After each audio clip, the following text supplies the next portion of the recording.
Naisipan ko na ngang mag-PT ngayong araw habang nanginginig yung pangako.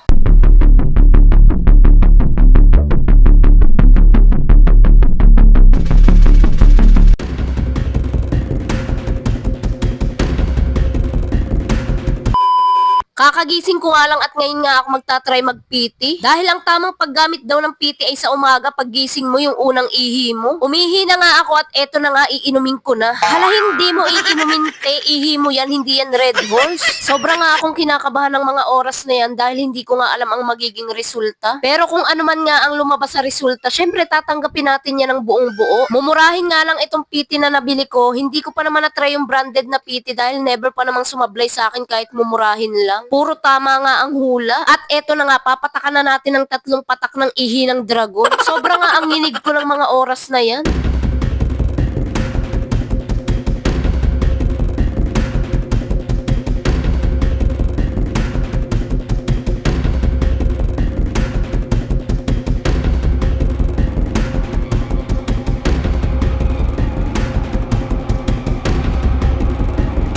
Commercial nga muna dahil pinagluto na naman ako ng anak ko netong kanto na may bihon na binili pa namin sa Ultra Mega. Pinakuluan ko nga muna itong baboy na isasahog ko tapos yung pinagkuluan nga ayun nga yung isasabaw ko sa pansit. Ginisa ko na nga yung bawang at sibuyas, nilagyan ko na nga rin ng ultra sulit soy sauce. Favorite ko na talaga tong toyo ng Ultra Mega. Malinamnam na siya kahit konti lang yung ilagay mo. Na para bang sobrang sarap mong magluto kapag itong toyo na tong ginamit mo. Hala, napaka-OA mo talaga. Alam nyo ba, sobrang mumura ng mga bilihin sa Ultra Mega kaya nagpapaka-practical talaga ako ngayon. Dahil ang hirap ng buhay ngayon te, lahat nagtataasan. Yung height mo na lang talaga ang hindi. Hala, hindi. Kaya piliin natin kung saan tayo makakamura, kung saan tayo makakatipid, at kung may mga tindahan nga kayo, mas makakamura kayo sa Ultra Mega. Hindi naman kailangan ng malaking puhunan para magsimula ka ng negosyo. Dahil sa Ultra Mega, maraming murang paninda. Inay, thank you. At eto na nga ang resulta mga te. Negative nga at talagang ayaw ko nang dagdagan ang mga anak ko dahil sa sobrang hirap ng buhay ngayon. Sobrang nga akong nadidepress ng mga araw na to. May time talaga na tayong mga nanay ay mapapagod, malulungkot, mauumay sa araw-araw na ginagawa natin, napapagod ako mag-video, napapagod akong mag-edit, wala nga akong gana sa lahat ng bagay. Pero hindi ibig sabihin nun wala na tayong kwentang nanay. Minsan kasi kapag nagsasabi ka lang nararamdaman mo, sasabihan ka lang ng nag-iinarte ka, sobrang OA mo. Hindi ba pwedeng mapagod? Hindi ba pwedeng malungkot? Kanino ko ba pwedeng sabihin na malungkot ako, yung hindi ako i-judge? Isa to sa mga dahilan bakit ayaw ko nang dagdagan yung 3 kong anak dahil sa hirap ng buhay te. Blessing ang magkaanak, totoo yan, pero kung hindi mo naman kayang suportahan ng maayos, wag na lang, 'di ba? Saksi si Lord kung paano ko pilit pinagpupuyatan yung pag-i-edit ko. Napatunayan ko na nga na wala talagang multo tuwing 3:00 ng madaling araw. Saksi si Lord kung paano ako mangarap para sa mga anak ko kahit sobrang nahihirapan na ako, minsan sobrang low blood ko na. Pero pinipilit ko pa rin mag-edit, tinitiis ko yung antok, titignan ko lang yung mga anak ko, tapos lilipad na ako. Ala, hindi ka manananggal